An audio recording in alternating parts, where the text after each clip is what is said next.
Hai co-friends, jadi di sini kita ada pertanyaan, perhatikan gambar di bawah ini. Ya, gambarnya itu seperti ini. Kemudian pernyataan yang benar adalah oke. Jadi pertanyaan ini sebenarnya tidak begitu sulit, kita bisa jawab dia dengan mudah dan gampang. Nah, intinya di pertanyaan ini adalah dia mau kita menentukan persamaan berdasarkan diagram vektor yang sudah disajikan ini. Seperti itu. Nah, jadi untuk menjawab soal ini, kita akan menggunakan konsep menggambarkan diagram vektor dengan menggunakan metode segitiga. Nah, apa itu metode segitiga? Metode segitiga ini dia merupakan metode penjumlahan vektor dengan menempatkan pangkal vektor kedua pada ujung vektor pertama. Yang kemudian hasil penjumlahan vektornya itu, yaitu merupakan vektor yang memiliki pangkal di titik pangkal vektor pertama dan ujung di titik ujung vektor kedua. Seperti itu. Nah, jadi kalau misalkan kita mau gambarkan, kita punya sketsa berdasarkan uraian barusan, maka dia akan menjadi seperti ini. Katakanlah ini adalah vektor A, oke? Nah, kemudian kalau misalkan kita anggap titik di belakang ini adalah titik pangkal, nah kemudian yang bentuknya panah seperti ini, yang bentuknya seperti arah panah ini adalah kita katakan sebagai titik ujung. Seperti itu. Nah, kalau misalkan kita mau gambarkan vektor B, yang mana kemudian vektor B ini pangkalnya kita tarik dari ujung vektor A, maka dia akan menjadi seperti ini. Seperti ini, oke? Ini vektor B. Selanjutnya, katakanlah kita mau gambarkan dia punya resultan A plus B. Atau katakanlah vektor C, begitu kan? Maka vektor C ini kita akan tarik dia punya pangkal dari pangkal yang sama dengan vektor A.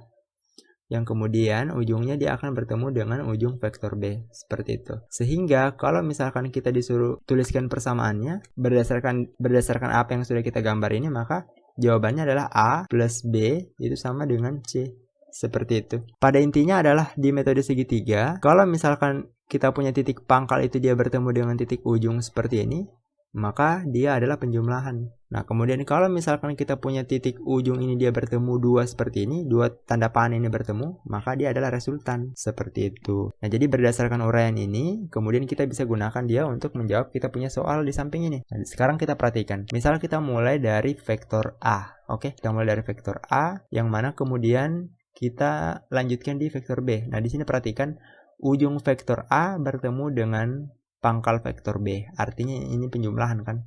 Kemudian dari vektor B ini kan kita lanjut ke vektor C. Nah, perhatikan di sini ujung B itu bertemu dengan pangkal C, berarti ini penjumlahan juga. Kemudian terakhir di sini dari B ini kan kita ke C kan. Nah, di C ini perhatikan ada dua ujung di sini bertemu kan. Ada dua ujung, ada ujung vektor C dia akan bertemu dengan ujung vektor D. Artinya di sini resultannya. Nah, khusus untuk vektor D, di sini perhatikan. Vektor D ini kan dia ditarik dari titik pangkal yang sama dengan vektor A. Jadi dari sini kan, oke. Sehingga kita bisa bilang secara tidak langsung bahwa vektor D ini dia merupakan resultannya. Begitu. Jadi kalau misalkan kita disuruh tuliskan persamaannya seperti apa, maka persamaannya dia akan menjadi seperti ini. Jadi kita mulai dari A, oke, kemudian ditambah dengan B, kemudian ditambah dengan C, oke, itu sama dengan D. Seperti itu.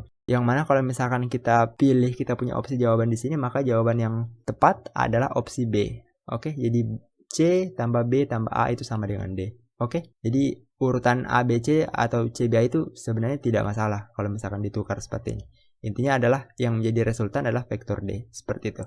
Oke, jadi jawabannya adalah B, yaitu C tambah B tambah A itu sama dengan D. Oke, sampai jumpa di pertanyaan berikutnya.